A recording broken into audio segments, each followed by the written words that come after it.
স্বাস্থ্য দুরন্তমন।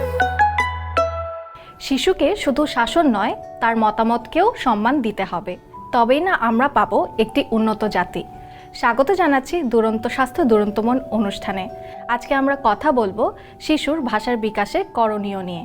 এই বিষয়ে কথা বলার জন্য আমাদের সাথে আছেন শিশু মনোবিজ্ঞানী ফাতেমা ইয়াসমিন ইতি। আপা, আপনাকে স্বাগত জানাচ্ছি। কেমন আছেন? ভালো, আপনি ভালো আছেন? জি আপা, শিশু জন্মের পরই তো মায়ের কাছ থেকে প্রথম ভাষা শেখে। এরপর পর্যায়ক্রমে যে শিশু ভাষার বিকাশ হয়ে থাকে, এই বিষয়ে যদি একটু বিস্তারিত বলে থাকেন। জন্মের পর থেকেই শিশুর ভাষার বিকাশ শুরু হয়। আসলে ভাষার বিকাশটা বলতে যেটা আমরা বুঝি, আসলে মনের আবেগ বা যে যোগাযোগটা সেটা কিভাবে করছে সেটাই আমরা বুঝে থাকি। নিউ ইয়র্কের একজন শিশুরোগ বিশেষজ্ঞ বলেছিলেন তার একটা গবেষণায় যে জন্মগতভাবেই আসলে শিশুরা অনেক স্মার্ট। যেমন জন্মের পর শিশুর প্রথম ভাষাটা হচ্ছে চিৎকার করে কান্না করা। একটা শিশু যখন পৃথিবীতে ভূমিষ্ঠ হয় তখন কিন্তু কান্নার চিৎকারের মাধ্যমে সে আমাদেরকে বোঝাতে পারে সে পৃথিবীতে এসেছে। এটা তার প্রথম ভাষা, যে একটা সুস্থ শিশুর জন্ম হয়েছে। এর পরবর্তী স্টেপ বাই স্টেপ শিশুরা হচ্ছে তাদের যোগাযোগ করে বিভিন্ন মাধ্যমে। একটা শিশু জন্মের পরই ক্ষুধা লাগলে সে কান্না করে, সে বোঝাতে চায় যে এখন তার খাবার প্রয়োজন। এই যে সে অর্থপূর্ণ একটা যোগাযোগ করছে, এটাই হচ্ছে শিশুর ভাষা। যখন আমরা অর্থপূর্ণভাবে আমাদের মনের ভাষাটা, মনের আবেগটা বোঝাতে পারি, সেটাই কিন্তু একটা অর্থপূর্ণ ভাষা। এখন আমরা যদি চিন্তা করি যে জন্মের পরের স্টেজগুলোতে শিশু কিভাবে শিখবে, এর কতগুলি স্তর আছে। যেমন একটা স্টেজ আছে 0 থেকে 3 মাস পর্যন্ত, যেটা হচ্ছে প্রি ইন্টেনশনাল একটা স্টেজ। এই স্টেজে শিশু কি করে, জন্মের পরে যেটা বললাম ক্ষুধা লাগলে কান্না করে।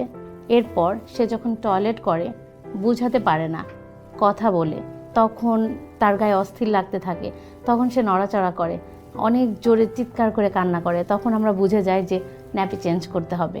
ওর কিন্তু আবেগটা আমাদেরকে বোঝাচ্ছে একটা ইশারার মাধ্যমে, একটা সংকেতের মাধ্যমে। এভাবে করে আমরা যদি খেয়াল করি যে 6 মাস বয়সে তাদের কণ্ঠস্বরটা কিন্তু আরেকটু জোরালো হয়, তখন সে চারপাশের পরিবেশ থেকে শিখতে শুরু করে, ব্যাবলিং করে, বাবা বা দা দা।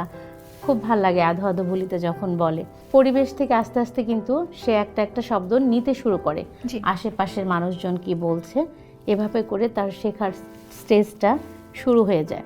এরপর আমরা যদি চিন্তা করি যে একটা কনশাস একটা স্টেজ আসে, যে সময়টা হচ্ছে 1 থেকে 2 বছর বয়স, তখন শিশুরা যেটা করে বাই বাই শিখে যায়, টাটা। হ্যাঁ, সেটা একটা ইশারা। অনেক সময় মুখে হয়তো বলে না, হাতের হচ্ছে একটা জেস্চার করে, ইশারার মাধ্যমে সে শিখছে। তারপর হচ্ছে বডি পার্টস শুরু করে। যখন আমরা বলছি মাথা দেখাও, তখন সে টাচ করছে, মাথা দেখা, তাহলে হচ্ছে একটা সংকেত দিচ্ছে কিন্তু আমাদেরকে। হয়তো মুখে অনেক সময় বলছে না, তার যে সাউন্ডটা সেটা হচ্ছে না, কিন্তু সে ইশারার মাধ্যমে বোঝাতে পারছে। ভাষাটা তখনই অর্থপূর্ণ হয় যখন সে তার মনের আবেগটা বোঝাতে পারে এবং সে ডিমান্ডগুলো বোঝাতে পারে। জি, এই ক্ষেত্রে অনেক সময় হয় যেটা, যে যদি না বোঝাতে পারে তখন কিন্তু আমরা হচ্ছে বুঝতে পারি না আসলে কি চাচ্ছে, ওর মনে কি প্রয়োজন এখন, বা কি বোঝাতে চাচ্ছে। এই জায়গাগুলোতে আমাদের খুব ইম্পর্টেন্স দেওয়া প্রয়োজন। আপা, কোন বয়স থেকে একজন শিশু শব্দ বলা শিখবে? আমরা যদি রিসার্চ দেখি তাহলে আমরা হচ্ছে 12 মাস বয়স থেকে ধরি যে শিশু বাবা দাদা একদম মিনিংফুলি বলা শিখে যায়। এই ক্ষেত্রে কারো ক্ষেত্রে কিছুটা আগে, কারো ক্ষেত্রে কিছুটা পরে হতে পারে। সেটা হচ্ছে 1-2 মাস এদিক ওদিক হতে পারে। সব বাচ্চার বিকাশ যে একই সাথে হবে তা কিন্তু না, কিছুটা আগে পরে কারো কারো ক্ষেত্রে হতে পারে। এক্ষেত্রে আরেকটা কনসার্ন হওয়ার বিষয় যে অনেক সময় প্রিটার্ম চাইল্ড হয়, ওদের ক্ষেত্রে আমরা কিন্তু 2-3 মাস একটু শিথিল করি, যে 7 মাসে হচ্ছে বেবি পৃথিবীতে আসছে, আবার 8 মাসে আসছে, 1-2 মাস এদিক ওদিক হতে পারে। যদি আমরা সায়েন্টিফিক্যালি বলি যে হচ্ছে একটা শিশু অর্থপূর্ণ শব্দ কখন থেকে বলা শুরু করবে, তাহলে এটার হচ্ছে 12 মাস থেকে 18 মাস বয়সে বাচ্চারা একটা একটা শব্দ বলা শিখে। তার শব্দ ভাণ্ডার 10 থেকে 20টা পর্যন্ত থাকে 18 মাস পর্যন্ত। এর পরবর্তী স্টেজে যদি যাই, 18 মাস থেকে শুরু করে 24 মাস বা 3 বছর পর্যন্ত যদি আমরা ধরি, এখানে কানেক্টিং ওয়ার্ড শুরু হয়। জি। যেমন আমি খাবো, বাইরে যাব, 2 ওয়ার্ডস টুগেদার শুরু হয়ে যায় 18 মাস বয়স থেকে শুরু করে। অনেক সময় দেখা যায় যে 2 ওয়ার্ড টুগেদারও যদি এই বয়সে না আসে, তাহলে 25টা থেকে 50টা স্টক অফ ওয়ার্ড তার থাকবে। সে হচ্ছে মিনিংফুলি এই শব্দগুলো ইউজ করতে পারবে। 18 মাস বয়সে একটা বাচ্চা 5টা বডি পার্টস দেখাতে পারবে: মাথা, চোখ, নাক, হাত, পা। এটা হচ্ছে আমরা যদি দেখি যে নর্মাল ডেভেলপমেন্ট। জি। আমরা এখন যেটা দেখি, প্যারেন্টস এসে বলে ও তো বডি পার্টস চেনে। কিভাবে চেনে? বলছে যে যখন রাইমস হয় হেড, শোল্ডার, নিজ অ্যান্ড টোস, ওটা হচ্ছে পয়েন্টিং করছে। কিন্তু যখন ডিফারেন্ট করে বলা হচ্ছে তোমার মাথা কোনটা বা পুতুলের মাথা কোনটা, আয়নার সামনে দাঁড়িয়ে দেখাচ্ছি, তখন আইডেন্টিফাই করতে পারছে না। তখন কিন্তু একটু ডিলে আছে, আমাদের এটা চিন্তা করতে হবে। বাচ্চার শেখার যে এই সময়টা, এইগুলো যদি আমরা প্রতিদিন যদি আমরা একটু নোটিস করি, তাহলে কিন্তু আমরা বুঝে ফেলবো যে কতটুকু ডেভেলপমেন্ট হচ্ছে। আপা, আপনি বললেন যে 3 বছর পর্যন্ত শিশু কানেক্টিং ওয়ার্ডে কথা বলবে। শিশু বাক্য গঠন কখন করবে? 3 থেকে শুরু করে 5 বছর বয়স পর্যন্ত যদি আমরা চিন্তা করি, 3 বছর বয়সের পর থেকে শিশুরা যদি সঠিকভাবে ডেভেলপমেন্টটা যায়, ভাষা শিখে, তাহলে হচ্ছে 3 ওয়ার্ড দিয়ে সেন্টেন্স মেক করতে পারে বা তারও বেশি। যেমন অনেক সময় দেখা যায় যে আমরা জিজ্ঞেস করি তুমি কেমন আছো, বলে ফেলে আমি ভালো আছি, তুমি কেমন আছো। আধো আধো বলিতে বলে। অনেক সময় দেখা যায় অনেকের কিছুটা আনক্লিয়ারও থাকে, কিন্তু 3 বছরের পর থেকে সেন্টেন্স বলা শিখে যায়। অনেক সময় নিজে নিজে যখন খেলতে থাকে, প্রিটেন্ড প্লে করে, দেখা যায় পুতুলের সাথে খেলছে, তুমি খাও, না খেলে কিন্তু আমি রাগ করব, এই ধরনের কথা বলে। 3.5 থেকে শুরু করে 5 বছর বয়সী অনেক সময় দেখা যায় যে বাইরে কোথাও ঘুরতে গেল, হুট করে কোনো কিছু একটা সামনে আসলো, যেমন কোনো একটা পার্কে বসলো, একটা পাখি আসলো, বলে ফেলতে পারে দেখো একটা পাখি আসলো, উড়ে চলে গেল। এই সময়টা হচ্ছে সেন্টেন্স মেক করতে শিখে, এবং অর্থপূর্ণভাবে যখন এই কথাগুলো বলতে শিখে যায়, তখন তার ডেভেলপমেন্টটা আসলে স্মুথলি যাচ্ছে। এটা আমাদের ধরে নিতে হবে যে খুব সুন্দর একটা ডেভেলপমেন্টাল মাইলস্টোন তার হয়েছে ভাষার বিকাশে। আপা, এই যে বাক্য গঠনের ক্ষেত্রে পরিবারের ভূমিকাটা কেমন? আমরা আসলে জানি যে পরিবারই হচ্ছে শিশুর প্রথম বিদ্যালয়। পরিবার থেকেই শিশু শিখে থাকে। তো শিশু আশেপাশ থেকে যা শুনছে সেটাই কিন্তু শিখছে। তাকে আমরা যেভাবে ইনস্ট্রাকশন দিচ্ছি, সে সেই নির্দেশনাগুলোই ফলো করছে, এবং সেগুলো শুনে শুনেই শিশু শিখছে।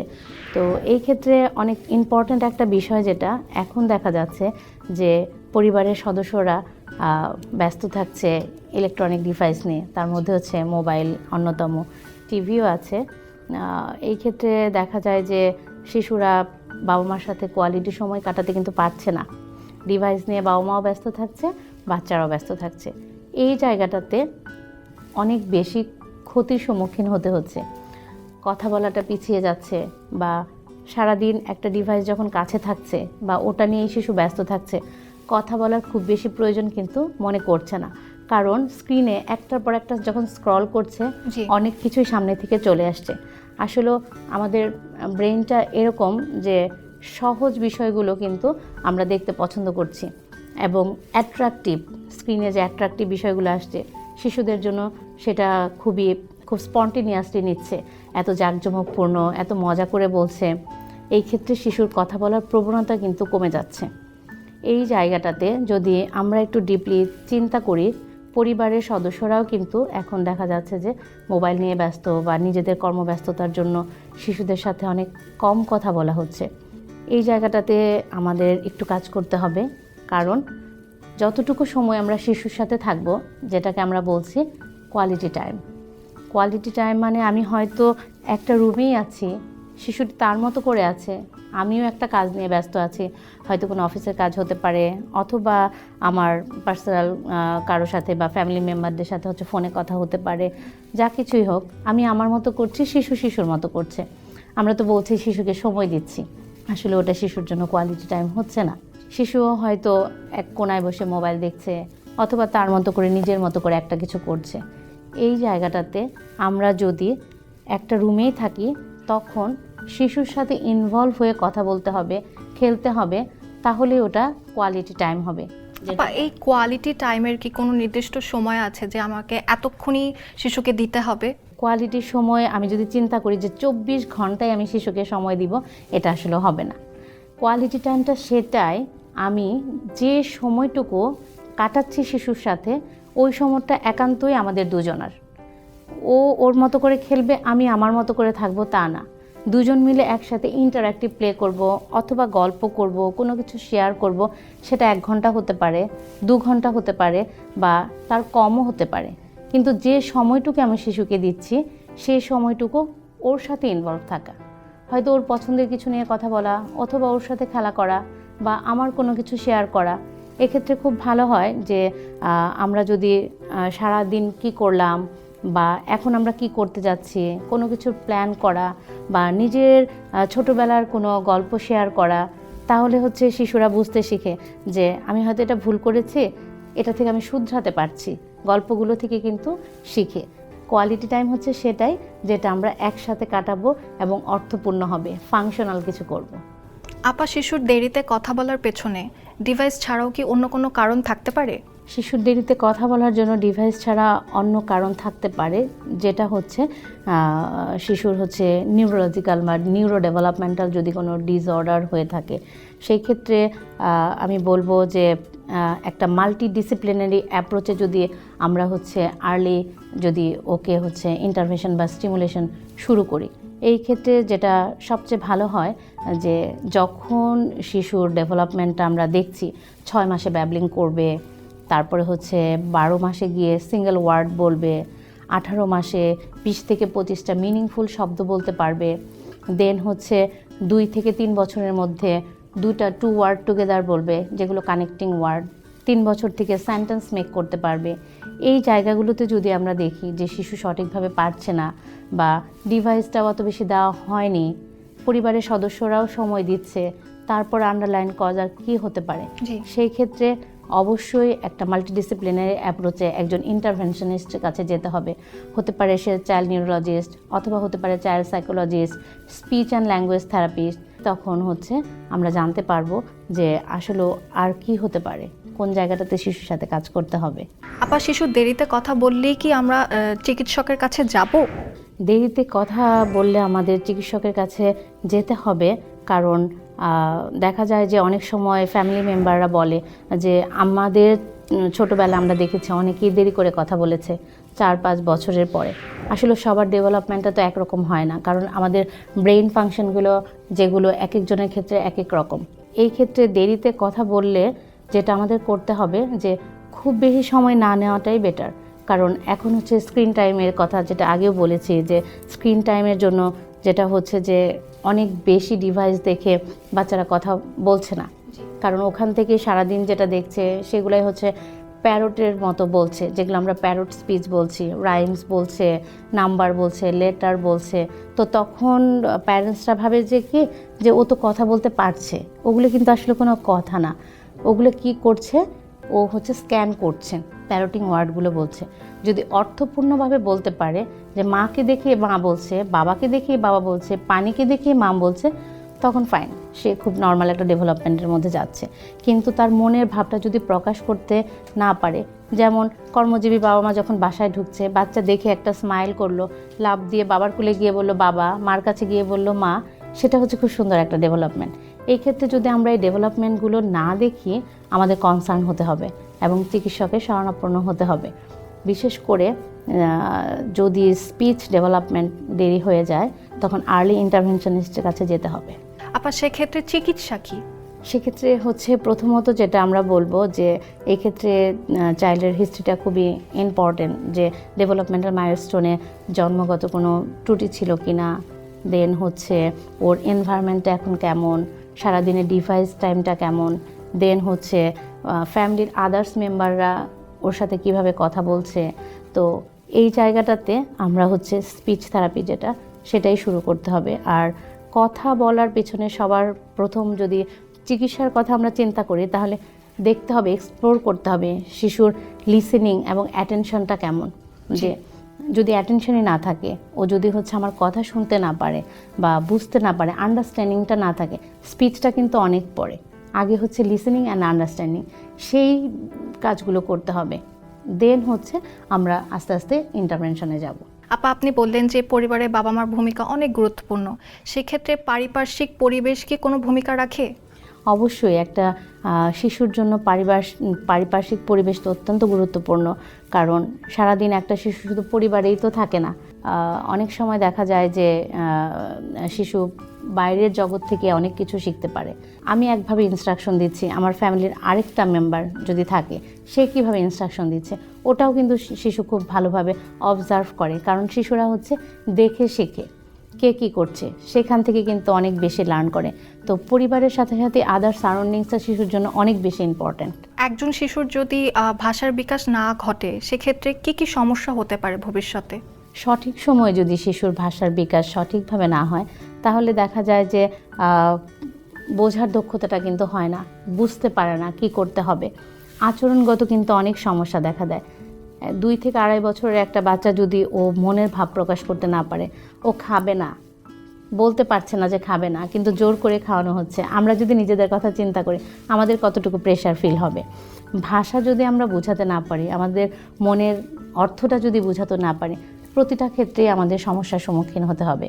এবং যখন স্কুল শুরু হয়, প্রি স্কুলাররা যখন স্কুলে যায়, ফ্রেন্ডরা মিলে যখন কমিউনিকেশন করে, যেসব বাচ্চাদের স্পিচ ডিলে থাকে বা নিজেদের চাহিদাটা বোঝাতে পারে না, তখন কিন্তু বন্ধুত্বটা আর হয় না। যখন বন্ধুত্বটা হয় না, তখন আত্মবিশ্বাসটা কিন্তু অনেক কমে যায়। এই আত্মবিশ্বাসটা যখন থাকে না, কমে যায়, তখন সেটা তার ভবিষ্যতের জন্য অনেক বেশি একটা নেগেটিভ প্রভাব ফেলে। আপা, অনেক সময় আত্মীয় স্বজন বাসায় বেড়াতে আসলে বলে যে শিশু কথা বলছে না, তখন বাবা মা একরকম মানসিক চাপেই থাকে। এই বিষয়ে আপনার মতামত কি? আসলে চারপাশের পরিবেশ নিয়ে, যেহেতু আমাদের সমাজ সবাইকে নিয়েই আমাদের চলা, একটা মায়ের জন্য খুবই কষ্টকর। যখন তার শিশুটি কথা বলছে না, সে তো একটা মেন্টাল ডিপ্রেসে থাকে যে অন্য বাচ্চারা কথা বলছে, আমার বাচ্চা করছে না।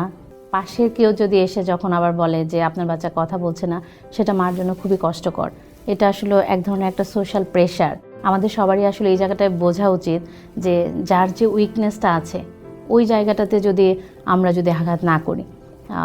যদি মা একান্তই ফিল করে যে অনেক বেশি সে মেন্টাল প্রেশারে আছে, সোশ্যাল প্রেশারে আছে, এক্ষেত্রে আমি অবশ্যই বলবো তার নিজের ডেভেলপমেন্টের জন্য, নিজের গ্রোথের জন্য এবং তার কনফিডেন্টের জন্য সে কিন্তু কাউন্সেলিং নিতে পারে।